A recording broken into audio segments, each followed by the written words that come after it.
For my project, I decided to choose the chapter Do You Know Where I Am? The theme being relationships, and it is by me, Savannah Renteria. For my first quote, I decided to go with We were inseparable. We ate our meals together and fed each other, risking expulsion for moral violation. We sneaked into each other's dorm rooms at night, made love while our respective roommates covered their heads with pillows. And I chose this picture as well to show that when you first fall in love, nothing else matters besides each other.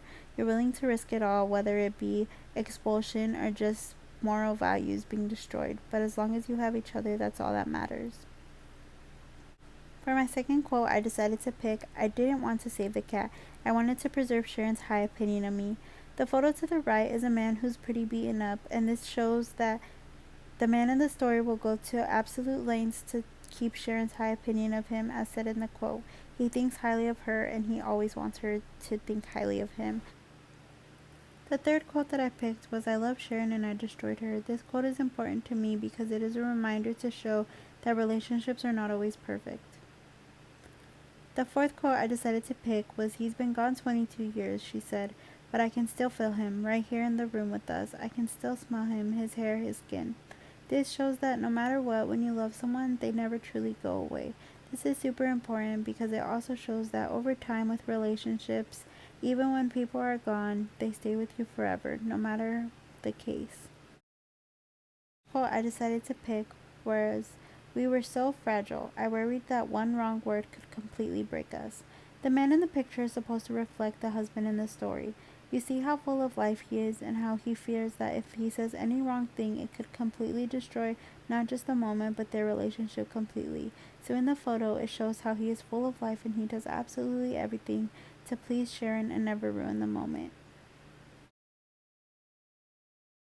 That's the problem, she said. Everything is so normal. You didn't used to be normal. I didn't marry normal. The picture shows the adventures that the couple used to go on, how they used to be adventurous and find waterfalls and do adventurous things. The adventure has died in their relationship, and this is Sharon speaking on how it is no longer pleasing to her because there is nothing to look forward to anymore. This starts to show how their relationship starts to fall apart. The eighth quote is If you still love me, she said, please, please build a time machine. The photo below is supposed to represent the couple when they first met, their first ever picture together, and this is just to show that Sharon wishes that she could go back and fix it because she remembers why they fell in love in the first place. The ninth quote I decided to pick was There were times when both of us wanted to quit, but we always found the strength to get up in the morning and go back to the job.